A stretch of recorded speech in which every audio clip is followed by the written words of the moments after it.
All right. Good evening, good afternoon, I guess good morning, depending on where you're joining from. Institute for Development, and this is the May edition of our webinar. Going to be a very, very interesting conversation because we have a very important person joining us tonight to speak about the topic. Welcome, everyone. I see us joining in the chat room. Please let us know where you're joining from. I know we're going to have people from all over Africa. I have friends from Angola, we're expecting, from Cote d'Ivoire, from Kenya, from Tanzania. So let us know where you're joining from. It is such a pleasure to be hosting. Who has done so much and just online this evening to take us through our topic of navigating government process for Nigeria, but in Africa, especially as conversations we've had in different countries in the continent show us that practices and the whole idea is to find out how we can continue to improve ourselves. And so without further ado, introduce to us all tonight, Dr. Jumoke Oduwole, MFR, who is the special advisor to the president of Nigeria Business Environment Council, for short, PEBEC. She is someone that I'm sure, you know, of course, when she introduces herself as well, you get to know a little bit more about her, but she is a lawyer, she is a leader, she is a researcher, she is just someone that you understand so many things, and we want to share from her knowledge tonight. She has been in government for approximately, well, maybe 9 years now, and 8 years. Wow. And she's worked at the, at the Actually, yeah, 9. Gosh. presidency. It doesn't get better than that. But the Presidential Enabling Business Environment Council, and to make businesses, the environment of doing business easier. So, Dr. Thank you for joining us and helping us to navigate. A lot of people have, hitherto found doesn't work, ineffective, inefficient. But I know that when we have people like you in the system, and so we're hoping you're going to help us with that. So maybe I should allow you have some introductory remarks. The business of the day. Okay, thank you very much, Honorable Seyi Adisa. Thank you for the kind invitation. It's a pleasure to be here. It's always a pleasure to be with young Nigerians, young Africans from across the continent, trying to learn about governance, how to learn about maneuvering. Educating oneself is everything. So, congratulations to the audience, everyone who's made it onto the call this evening or this afternoon or this morning. It's really a pleasure to share with you and to learn from you as well. So, yes, I've been working in the presidency of Nigeria for the last nearly 9 years, since 2015. And I've been working on business climate reforms for 8 of those years. This is the third administration I'm working with. So the first administration, yes, was 2015 to 2019, then 2019 to 2023, and now there's a major transition. Still the same party though. So 2023, and now here we are. Just celebrated 1 year in office of this current administration yesterday. All right. Yeah. So, well, thank you very much. So I'll our time. We want to maximize the time we have with you. So tell us a little bit the metrics we use to, if you like, measure the ease of doing business. Government doesn't make processes easy. We want to incorporate. And it just feels like we have to go to many agencies, we have to do many things, and it's just so difficult. And you sit on making things easier. So, do you want to talk to us first of all about what you've been doing, how you've been trying to make it? Hmm. Do we use to, if you like, adjudge the ease of doing business? Okay, thank you very much. So you've asked me about three or four questions in one. So I think I will take a step back and speak a bit about how I got to here and what the project is, and then what we've been doing for the last 8 years. So I come from Fantastic. an investment banking and academic background, all law, and I wanted to work in public service. I wanted to serve. So I needed to use what my skill sets are, and I actually asked for the job in 2015. And I asked to work on two things because I'm an international economic lawyer looking at how countries negotiate and enter into agreements. That was actually my focus and core area of Mhm, interest. mhm, But I realized that before a country can be ready to tap into an international agreement, you have mhm. to have tidied up domestically. So that was how Right, I got interested in business climate reforms, competitiveness for an economy to be ready to take advantage of international trade agreements. right. And so I started working with some of the colleagues from the presidency, some colleagues on the Ministry of Industry, Trade and Investment then, and we started looking at what kind of systems are out there, how countries have reformed. And we saw a couple of examples. We saw what the country Georgia had done. We saw what a number of other countries were doing in the space of business climate reforms. We leveraged on our private sector contacts, Mhm, consultants to help us think through this, just mhm, friends, just informal brainstorming. And we mhm, saw that the World Bank Doing Business Index was mhm. quite well respected. Countries were using it. It's a system that is quite a shallow tool. It wasn't one that goes very deep, but it was a periphery assessment of a business climate for a small and medium sized enterprise. So it starts all from starting a business all the way through to insolvency. So paying Mhm, taxes, land registration, trading across borders, mhm, just about 8 indicators, mhm, and what a business has to do. So we mhm. started developing Nigeria's path to Okay. building the business environment. And you have to, first of all, audit what is the business environment for any country. And I've Mhm, actually worked out, we've partnered with a number of other African countries who are also on that journey. We've sometimes had peer learning sessions. We've had in Cote d'Ivoire, we've had in Dubai. So countries meet from time to time to talk about what each of their business climates are like and peer learning, learn from each other. So in the last 8 years, Nigeria established the Presidential Enabling Business Environment Council in July of 2016. And in the last 8 years, we started from 5 people working on 3 reform areas. We started on entry and exit of people, entry and exit of goods, and transparency. Now we work on several reforms. There's over 30 people in the team.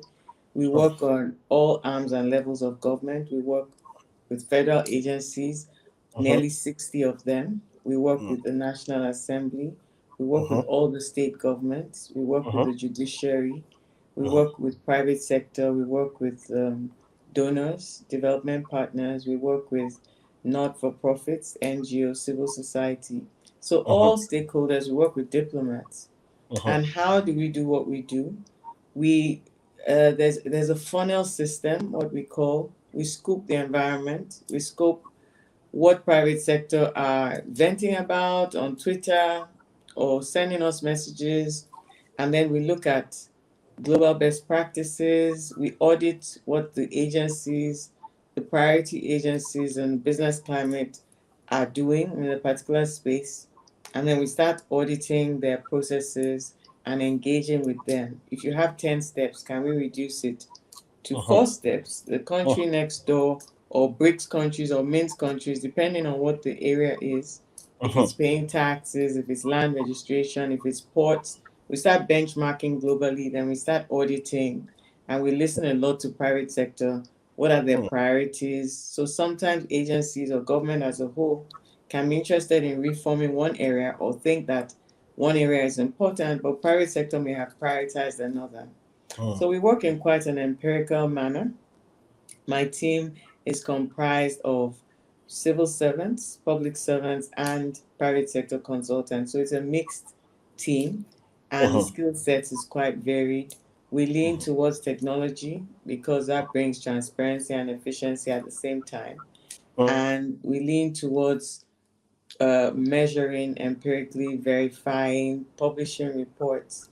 So mhm, that's how we do what we do. And we have, at last count, the last time we did an audit, over 180 verifiable reforms. The thing about reforms is that you have to keep verifying, you have to keep, it's not enough to do it, and you have to keep checking with private sector mhm, whether it's still being operated that way, that mhm, old habits haven't come back. mhm. So over the last 8 years, that's what we've been doing. I can go into more specifics, but let me stop here and see which direction you want to take this. Yeah. All right. Well, thank you. You said quite a number of things that piqued my interest. It's interesting. Obviously, like I said, I'm sure there are other African countries also going through this journey of trying to make the business environment or just dealing with government Mhm. the people. And so when the agency to serve the people becomes, if you like, so difficult to serve, becomes a master or rather than a service delivery agency, then it does become a problem. But I want you to talk to us, from your do you also agree that government is difficult to work with, because and we'll talk a little bit more about what the young people are saying, but do you agree that young people are easily accessible? And if you agree or disagree, I guess that would now lead me to my next question: is how do we move forward? Okay, so that's good. So I Yeah. certainly agree that um, it's difficult doing business in a lot of African countries, in Nigeria, and we all know some of the reasons why. Now, is it to do with particularly with young people? No, but we'll come to some of the reasons why it's particularly difficult at this time to do Mhm, business, which is why I have a job anyway. So the reasons are, first of all, the big elephant in the room, corruption, and mm, then a lot of bureaucracy. So those two things. So sometimes it's just outright corruption. But I mhm, think that there may be too much given to corruption in the sense that everybody blames everything on corruption, or they're just corrupt, they just want to bribe. Sometimes a lot of it is inefficiency, mm, outdated skill sets, not enough focus and direction, no action plan and roadmap. So what gets mm, measured gets done. So mm, for instance, with Nigeria, one of the first things we did in 2017, after we'd worked on this area for about a year, was to mhm, realize we needed an executive order on mm, transparency and efficiency of public service delivery. So we had that executive order, which we later codified into the Business Facilitation Act of 2022 to give it mm, legal backing. And what that did was empower us to work with over 50 ministries, departments, and agencies in a granular manner. And we also mm, have our reportgov.ng, which is an app that is on Google Play, it's on App Store. What we made sure that we worked on is a number of things to keep it simple: people issues, processes, and transparency. mm, And the things we want to focus on are the cost of doing business, the time it Mhm. takes to do business. Well, okay, people, issues, processes, and infrastructure. Mm. And then you want to focus on the cost of doing business, the Mm. time it takes to do business, and the Mm. transparency. Now, Mm. where young people really have an advantage is that the use of technology answers in one fell swoop. It answers a lot. It addresses corruption. It gives Mhm. more transparency. It makes things more effective. It reduces cost. So Mhm. we lean heavily towards automation. We lean Mhm. heavily towards technological solutions, and Mm. that's where a lot of young people are tech natives, and just that's how a lot of businesses are on the phone, on Mhm. Twitter, on well, I keep saying Twitter X. So yeah, so I don't do it very much. So, but okay, let's stay with Instagram, yeah, Mhm. TikTok. So Yep. where people conduct businesses now, there's a whole lot. I mean, we do so much on Instagram because really a lot of businesses are there. Mhm. Mhm. And when we have our public and civil service that have perhaps older people, you don't have a lot of young people rushing to work in the public and civil service right now. They're not Mhm. as tech savvy. The whole government is not as automated, and not everybody. So I want to say, and this is a good opportunity to say this, that perceptions, generalizations are often dangerous. Mhm. When we say all young people or all governments or all, there are always exceptions. So it's the The- same thing with public and civil servants.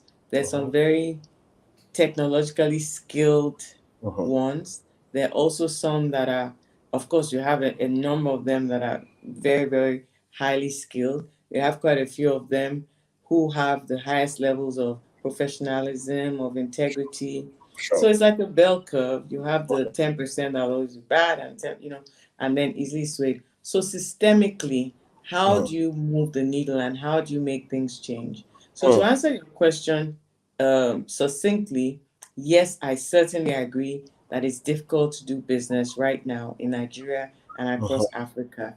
But I want Mhm. to say immediately that private sector also have a hard time in adjusting to new ways of doing things. So Mhm. change and transformation is often difficult. When you launch Mm. a new reform, there's a whole lot of distrust between the public sector and the private sector. Yep. So even getting private sector to trust using websites or using an automated process, a Mm. lot of people, there's a whole lag of, I think, 1 to 2 years to get Mm. adoption Mm. to come up to par. And it's usually the young people who will be Yep. the early adopters and who will Sure. move forward. You have a whole bunch of the population being laggards, being distrustful for a whole number of valid reasons. So strategic communication becomes extremely important for any transformation project like ours. We spend a lot of time speaking, like I am tonight, and just engaging and trying to show and trying to prove, trying to measure, trying to track, trying to convince the private sector that the public sector is willing and able to give these services that are being um, demanded for by the private sector. And then at the same time, because we're right in the middle, we're also trying to convince, trying to retool, trying to encourage and inspire the public sector to embrace change, to embrace new ways of doing things. We try to get private sector to respect public sector and to appreciate when they're making an effort, and to get public sector to empathize with private sector that the delays that they cause actually cost money. They frustrate people. They make people lose money when they're running their businesses. Sometimes they have business plans, and by the time all the regulatory costs and all the corruption and all the delays, they're stuck Mhm. in the middle. It's like going swimming a lap and getting Mm. stuck in the middle, nowhere to go, and you just basically sink and your business crashes.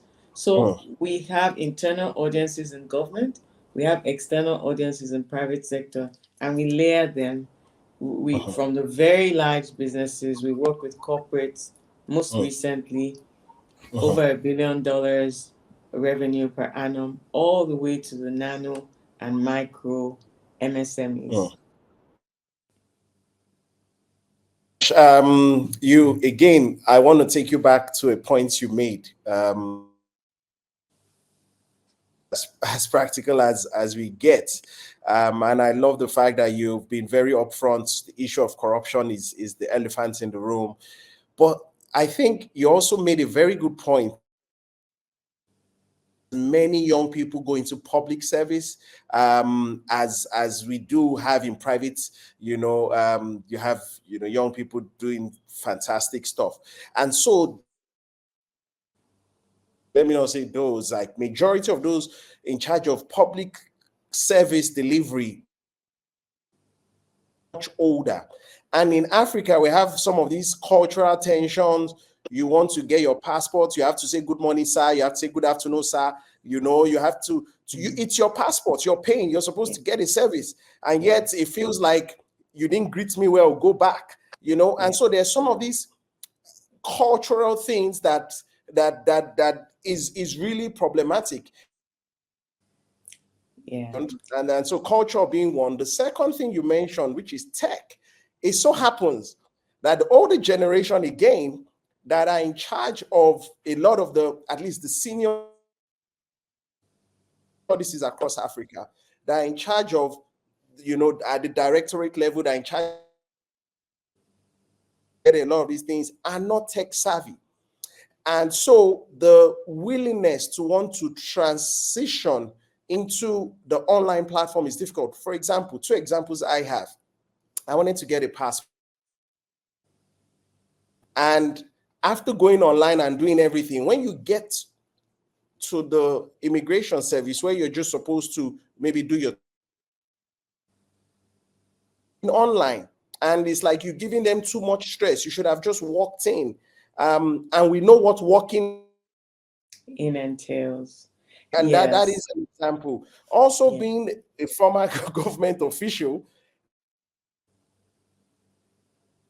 getting letters. I used to read letters for the governor. I used to manage the governor's office. Read the letter before it gets to me.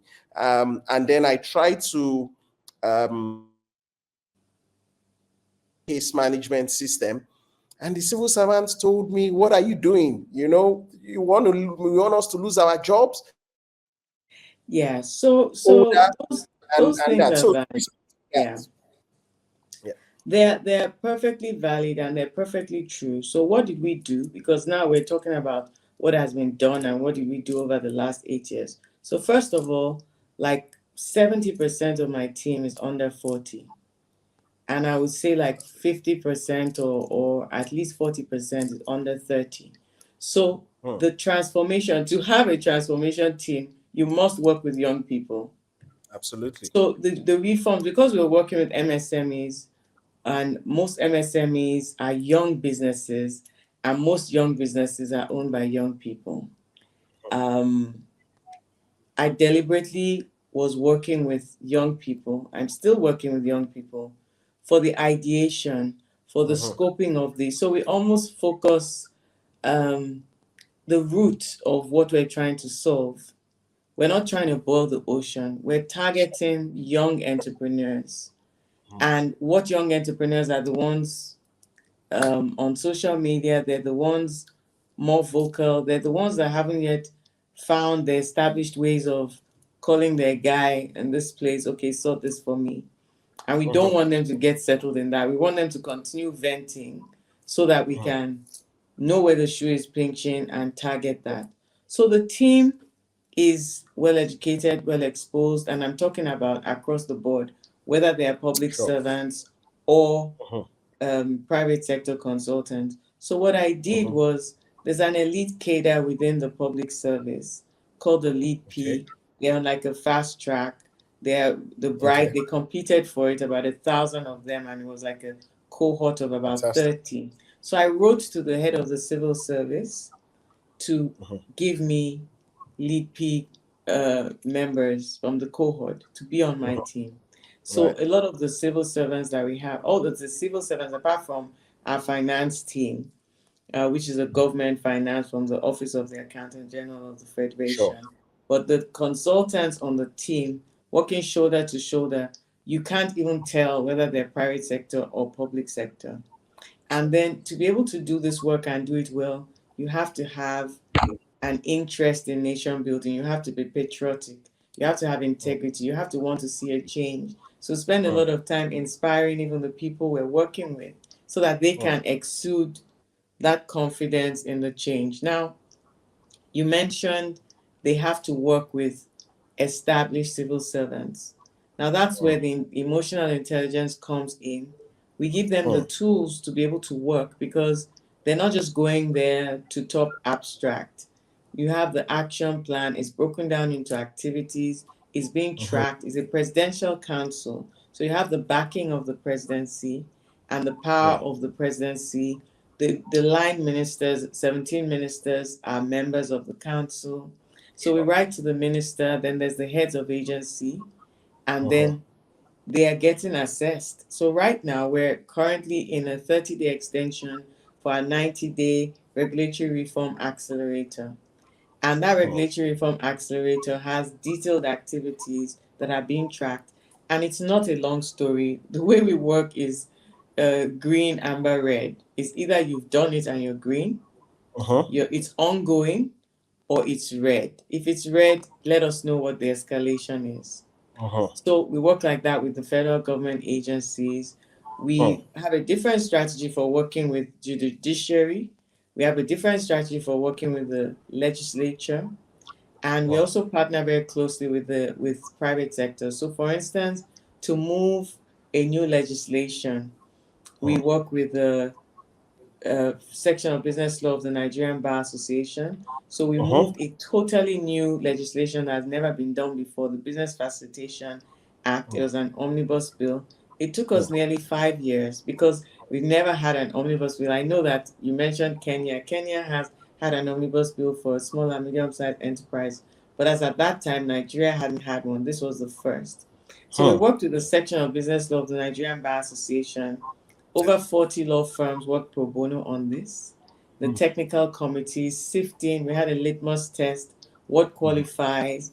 And as the time was going, some of the things that were pulled were actually getting done. We moved our tax submissions to the Finance Act.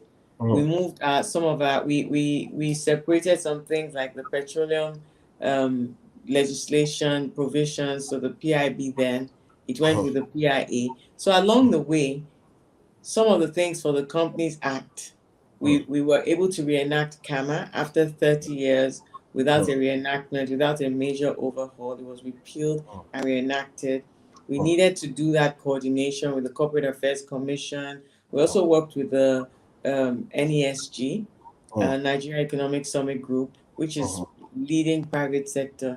So when you get the right voices in the room and you have the convening power and the coordination, technical expertise to move an agenda, it's not enough to make noise. We're quite a back end team. It's not enough to make a lot of noise. There's a lot of technical rigor because you're benchmarking global best practices, you're benchmarking regional, what's happening on the region. You're looking, before we had the ease of doing business report, the doing business report from the World Bank, that was discontinued in 2019. But in that period, Nigeria moved up 39 places, first 24 places, then 15 places, and we were twice recognized as a top 10 reformer. Only 2 or 3 countries in Africa made that list globally in each year. Twice in 3 years, we were recognized because we had this systemic approach. And for instance, for the executive order, we've been publishing annual reports and half-yearly reports since 2018, the first year after, the first full year after the executive order. So when you have, we've done a cost of compliance study. The challenges, because it's not a silver bullet and it's not just the easiest thing. The challenges in public service transformation is consequence management, is political, it's very difficult to sack a civil servant. We don't even have that power. It will be the office of the head of civil service, unlike private sector. But you can measure these things, you can state where the problem is, and then it's now up to the government, the heads of agency, the ministers, the president, the vice president, to say, okay, this head of agency needs to go. This is a bottleneck. So we can have a heat map and tell you what's working, what isn't. But I would Sure. say that we've had success in identifying and uprooting, especially when private sector help us by being vocal about it. So when private sector, because sometimes you have a reform and nobody is really pushing for that reform, and then you wonder, is it that they don't know, they don't trust, they don't Mm, care, they don't? mm, So there's mm. also that need for public private collaboration to be able Sure. to pull down. Like in recent times, there was the cyber levy. My phone was Mhm, blown up. mhm, Private sector, tech, fintechs were calling, asking mhm, for help. We had to think mhm, of a strategy together. You need to write the mhm, president, you need to do this, do that, engage central bank. We also wrote as PEBEC because we're a voice of private sector within government. And Mr. mhm. President was able to put that. There's been other ones. There was an expatriate levy from Ministry of Interior, Sure. which Yep. was, yeah, so we wrote also, we spoke also. But it really helps when private sector is also speaking. We also partner with media. We Absolutely. make sure that good information is given to media, and they also give us good content of where the pulse is with private sector. Okay, so Doctor, yeah, first of all, let me just say, if you have any questions, please do drop them in the chat box. We will collate and ask for the questions. You have said a lot, and I'm glad to know that maybe from the business point of view, there are changes. I'm sure people will be happy to know there are assessments being done as well, scorecards. Um, I- maybe the point you have pointed out is what happens if somebody fails, and then you said political will, because you can't sack people easily, and that in itself is maybe it's displayed with the way civil servants act sometimes. In Nigeria we have Servicom, where you put, when we were doing our youth service corps, we used to see this Servicom poster in all the doors in the civil service, which is supposed to mean they're going to give you good service. But right behind the door, you get everything but good service. And then you're wondering how, what, But it's not, I don't want the impression to be given like it's a blanket bad service. It's not. I mean, sure, that's why we rank agencies. You have agencies, and we don't all only measure agencies that are doing well. We also measure the most improved. So we all mm, have all these stories of, bad service, but we have to change that narrative. We have to fantastic. really pay attention to the agencies that are doing well. Check Mm, their websites, test their processes, make sure you're informed as a business person, as a mhm, private sector person, in, mhm, in the regulators around your space. Test it, mhm, and where there are report mechanisms like Report.gov, use them and try them and mm, see. I think that also there's the narrative from the private sector, and nothing works anyway, nothing is going to work, I don't trust it. And then it mm, becomes a self-fulfilling prophecy. So mm, sometimes private sector don't even bother to use the reforms that are now available. People may not even know. When we started working with the Corporate Affairs Commission in Nigeria, mm, all their processes were manual, and they had 6 forms for company incorporation. mm, Within about the first 3 years, all manual processes were gone. We collapsed the forms into one and put it online. And then we phased the closure of the manual processes. First of all, we took 5 cities, Lagos, Abuja, but the big ones. And then another few months later, the whole rollout was done. And you mm, literally cannot register a company manually anymore.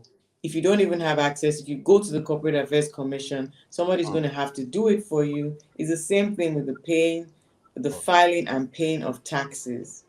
mm, And a lot of private sector don't know that they don't have to travel from one mm, city to another. mm, Of mm, course, if you do, the public or civil servant will do it for you right there, but then mm, that human interface comes up, and that let me help you comes up. mm, So being informed is really important for private sector, mm, and working with the system, believing in the system, trusting the mm. system is part of our duty as nation builders, to make sure Fantastic. that we're working Mm, to test, and where it is right, say it. Where it's going well, say it. And where it's not going well, also say it, because that puts pressure on the system. One of the worst things that anybody can do for the system is to keep silent and to just say, yeah, that's just how it always is. It's just always bad. The service is just never good. And then what then? We just continue like this for years. So, giving suggestions, we engage a lot of private sector, we engage public sector. We ask private sector, how is it done elsewhere? What would you like to see? What kind of time frame would work for you? What would you like to see? And then we engage public sector. What are your limitations? So even though we don't have that big stick, we have a lot of tools. It takes a lot of emotional intelligence, your persuasive skills, your power of inspiration. Everybody wants to do well. Everybody wants, even corrupt people want to be seen to be doing well. It's just that they fall into that whole temptation of they've convinced themselves that it's okay to extort because they're not well paid or whatever. But they have a choice to leave. But I'm hard pressed to find the agency. They're just very few, and that's why I mentioned the bell curve. Just maybe about 10% of agencies, and I use that advisedly because you can't lump a whole agency. It will be people within the agency who are really not reform minded, really not interested.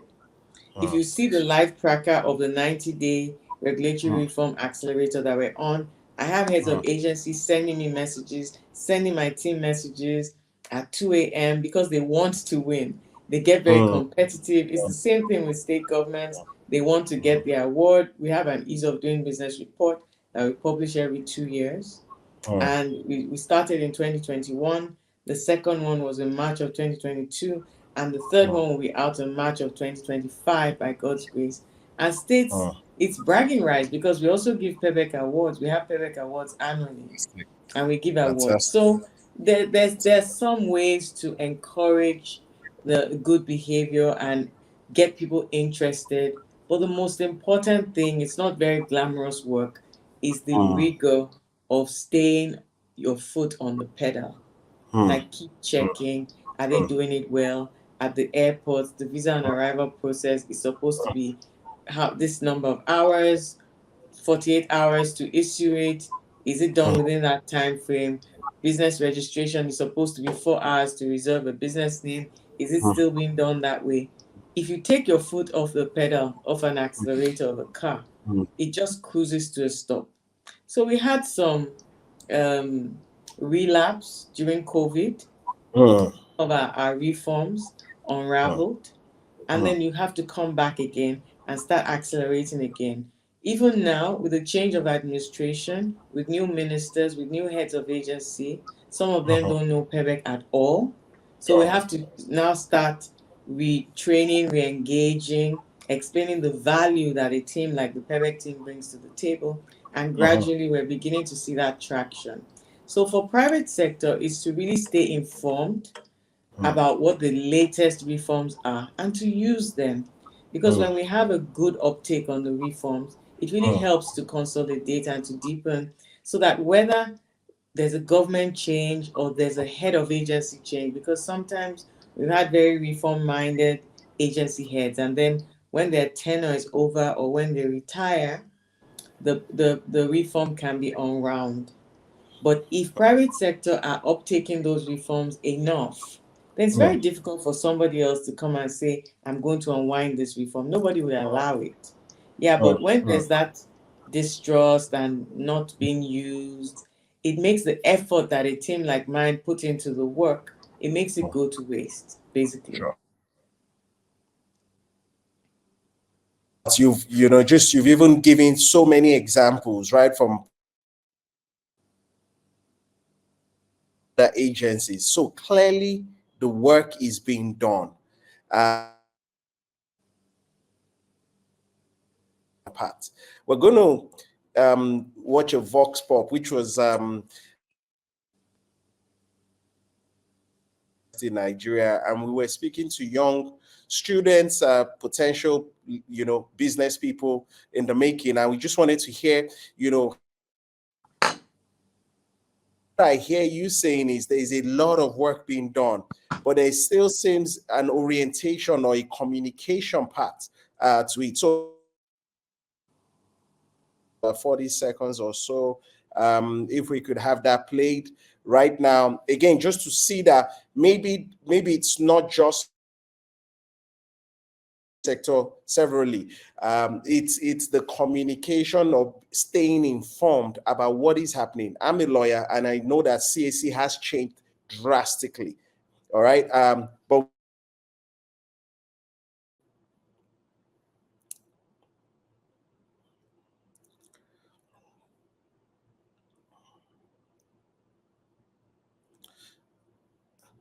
okay, the volume. I know it's subtitled.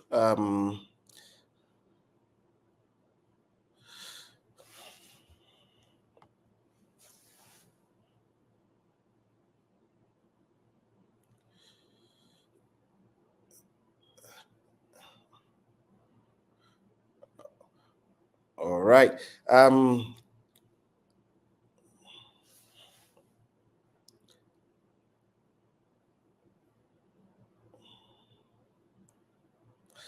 So this is question of, do you feel comfortable dealing with government agencies online? And a lot of it is actually negative. So, doctor, I just want to ask, these are young people, like I said, future Mm-hmm. business Mm-hmm. leaders. We were Mm-hmm. asking them, how do you feel dealing with government facilities which we're supposed to use? There's no network, or there's no response. And then someone here said everything that has to, and then they always have long queues even when you go in. But then the paradox in that is, there's kind of this mindset of, ask them. The other question there was, um, if we can't get online to work, would you use it? So Trust. yeah. So I hear that vox pop, but I engage with a lot of MSMEs who are actually, they're actual business owners. So either they're working in maybe cosmetics, food. So they have actual challenges. They're dealing with NAFTA, they're dealing with SON, they're dealing with FIRS, they're dealing with CAC. So live, not hypotheticals now. And they have these complaints, but so first of all, when they keep track of what is going on and they know that, okay, this reform is has been implemented, when they use it, if they don't get a response, if they make a report, then we know, and then we go back to the agency. So it's actually like osmosis. It's an iterative process. But first of all, getting them to know about the reform, and then getting them to use the reform, and then getting them to give feedback to validate it or to make a complaint. So this is the rigor of nation building, and it takes courage. Some people don't want to talk about their regulator, especially the larger the business. So hardly any bank will talk about CBN. Right. Power companies don't want to talk about NERC. But smaller companies, probably maybe less to use, like larger repeat port users don't want to talk about customs. So they may say it to you, but if you say, can I use your name or your company's name? They're like, no, no, no, no, no, no, no. I'm a repeat. They're my regulators, they're my this. And it's understandable. So we mine the information. And when we mine the information, we use it. So the basic things that the Vox Pop was talking about are things that the reforms have already been done. The executive order in 2017 made it such that every agency, not just PEBEC agencies, every agency in the federal government of Nigeria is to have a functioning website, is to have the information pasted. If there's a discrepancy between the information on the website and the information given in the office, the information on the website should prevail. There's default approval if you don't get within the timeline. There's supposed to be service level agreements between different agencies if they have different parts to play in one process. There's supposed to be standard operational procedures for every agency, and it should be well articulated, the cost, the time it will take. These things have already been done by Quebec as far back as 2017. But the uptake, how many people know that? And how many people have used it and tested it? I did a study. So I'm doing a senior fellowship at Harvard right now. I did a study on executive order 001 to say, okay, nationwide study. I got some colleagues to help do a survey, a data firm. And of all the MSMEs who ought to know, they're in the space that they ought to know about. Quebec, they ought to know about Executive Order 1. Only 25% of them had really registered. They knew Quebec, but had really registered Executive Order 1 and the provisions of Executive Order 1. But out of those 25% who had internalized it, over 70% of them had used it. Wow. And had referred it to other people. So there's something to be said for the rigor which goes to the tenacity of the Nigerian entrepreneur to find that information and use it and actually tell others about it when it works, make a complaint when it doesn't work, repeat. There's some people who are so regular, they've gotten so many benefits from knowing about reforms. And there's some people in the same sector who have no clue. And that's why I talked about, when you do design thinking, or okay, let me put it this way, innovation. Sure. They're the early adopters. Then there'll be the late adopters. Then there'll be the laggards who would never trust. So it's a five part process for adoption of innovation. And those at the cutting edge, the early adopters will always reap the benefits. And the laggards will always be doubters. So I'm just saying that entrepreneurs, you also have to check, where am I? Is there innovation happening and I'm missing it? The Quebec team has gotten innovation collaboration. I've been appointed an innovation in governance advisor at MIT, their GovLab. They noticed the work that Quebec was doing in Nigeria. But people in Nigeria don't know. Some people in Nigeria just don't know. So how do we help them to know, though, Doctor? This is why I'm here. We keep talking. We keep talking. We're online. We have online presence, LinkedIn, Instagram, X. We're out there. We're on the news. We're above the line. We're below the line. We post nearly every day. You know that. We're very active. But there's a lot of noise in the government space, so you can say a lot. It also takes an entrepreneur to find out what is going on. Most entrepreneurs don't trust government, so they don't hear. So government can be speaking, but the distrust puts like a veil.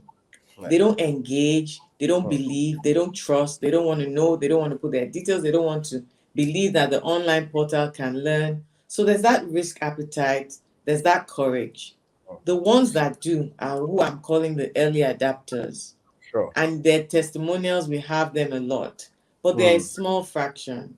Yes. The late adapters and the laggards are by far the majority. But to move this economy forward, and it's not just Nigeria, to move the African economy forward, now we have AFCFTA, to actually get MSMEs in particular. And the reason I'm harping on MSMEs is because most young businesses are not likely to be grossing over $1 billion per annum. Most young entrepreneurs, unless you inherited it from a family business, you're not likely to be controlling those kind of volumes or anywhere near that. But you can one day. So it takes some time to grow wealth, but it starts somewhere. And maybe everybody starts with 1 million naira. What makes one entrepreneur have 10 million naira in a year and another entrepreneur have 2 million naira in a year? It's usually information. Market information, policy information, where are the opportunities, where is there cheap financing, it's usually knowledge. That's why we have no limits. Like those are what about young people with disabilities? How many percentage are you working with in this reform? So we work on policy, But I know I can tell you that we've worked with the central bank. The central bank has a fund for MSMEs, and I think it was about 4% of that fund was supposed to be disbursed to young people with disabilities. So we don't disburse funding, and we don't even do gender, we don't even do disabilities. We work for everyone, like all across the board. But some of those policies, so when you talk about maybe the Bank of Industry, CBN, I'm talking about financing now, but even different sorts of reforms and how they apply is the agencies themselves that have some, they have it in their enabling legislations, some young people have to ask for it. So for instance, if there's a particular legislation, there's a particular sector that is being disenfranchising young people with disabilities, or a gender lens or an age lens, I know of there's a particular regulation that I got to know of recently that says that women cannot work on a factory floor overnight in Nigeria in 2024. So that's a clear discrimination. So that means those women cannot have income. That means companies that run shifts will not want to employ women, because if they have to make sure that you only work during the day, that means, are they going to employ men that only work at night? They too have to have a life. So automatically discriminating, they will not want to have female factory workers. So that kind of regulation needs to be expunged. So if there are regulations like that that lead to disenfranchising, we also cannot know of all of them offhand. The affected parties need to bring it to their attention and advocate for it, and then it can get targeted. I think two things you're saying, Doctor. Doing something, participating, taking action, reporting, informing, sharing information, and not just this if you like, laid back approach, and with the negative mindset that everything about government is clearly, I'm sure, telling a lot of people that we don't have information, and I guess for me, the continuous push then will be how we will continue to share Please this go to information. the PEBEC website, PEBEC.gov, and then we have a report.gov.ng. If you have specific complaints or positive feedback, we work closely with about 53 MDAs, and we have an omnibus provision if there's other MDAs or other issues. We are not implementers, we don't do their jobs, but we can make sure, or try to make sure, that they reform particular things. There's several ambush laid on the way of youth trying to work with government. How can a sincere and patriotic citizen make this? Well, I've had people asking for documents like 10 years tax clearance from a youth that's just getting on his feet. Also, if you're even trying to raise capital, asking for collateral, whether it's private sector or public sector, when you're young, there's usually barriers that the system can put. And if you're not on the table to remove those barriers, it becomes a problem, Jimo. So what I did, and what we're actually even going to do, the way I got the young people on my team, because I'm an academic, I'm a teacher by profession, I'm a law lecturer. So I already worked with young people for over 10 years before I came into government. And I knew the psyche. It's not every young person that is even interested in coming to work with government. But those who are coming to work with government, I also want a particular type of young person. I'm not looking for a young person who couldn't get a job in a bank or couldn't get a job in an oil company and so decides they want to become a lecturer or they want to come to government. I'm not looking for a young person who wants to join customs so they can be posted to the seaports and make millions of naira, or posted to the land. I'm looking for integrity, looking for excellence. And when young people have that, you sell your case. I think that, yes, the civil service does not employ that regularly. And there's always usually a lot of hurdles because a lot of people want to. But there's so many opportunities. Like now, the administration just changed. There's so many opportunities to look for political appointees, to look for legislators, to intern, to volunteer, to ask for jobs. My first job in government, I asked for it. I said what I wanted to do, to have a plan, to come and show the value you can add to the table. So it's not really just enough to say, okay, I want to work and what value. I've never seen a person who's really bringing a lot of value. If you can get just one foot in and you show that value, then somebody else is going to want that value. Started a business after school, sells food, um, due to very bad electricity, solar, yeah, it's better than using a generator. Okay, had the money to pay outright, would have gone. Yeah, so now government is coming with alternatives um, for power solutions. I know that there are quite a few now. There are quite a few interventions. To be honest, I don't work on interventions. I work on policy and I work on reforms in particular and innovation in government.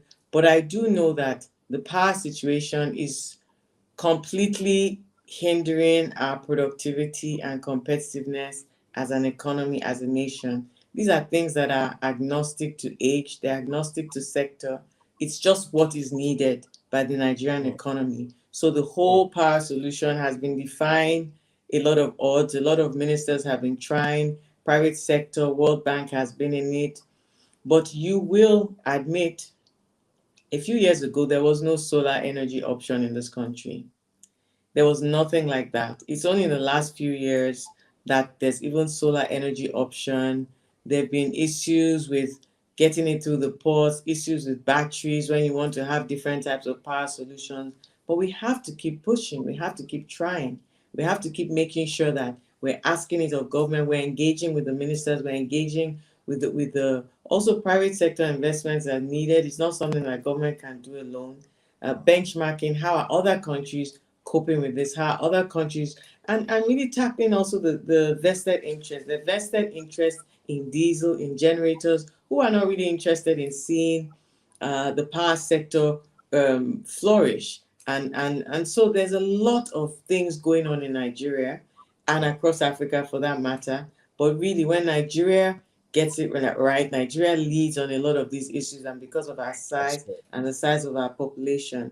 So I would say that it is painful, there's no doubt. It is tough, there's no doubt. But don't focus on the problem, focus on how to solve it and how to, okay, what are because there's some enterprises, there's some social enterprises that work on power.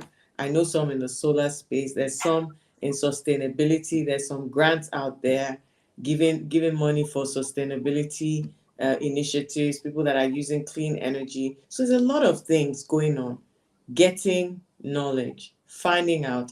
I may not be able to sit here and tell you where they are, but I assure you that some people are being able to do that and find out what are the sports sectors.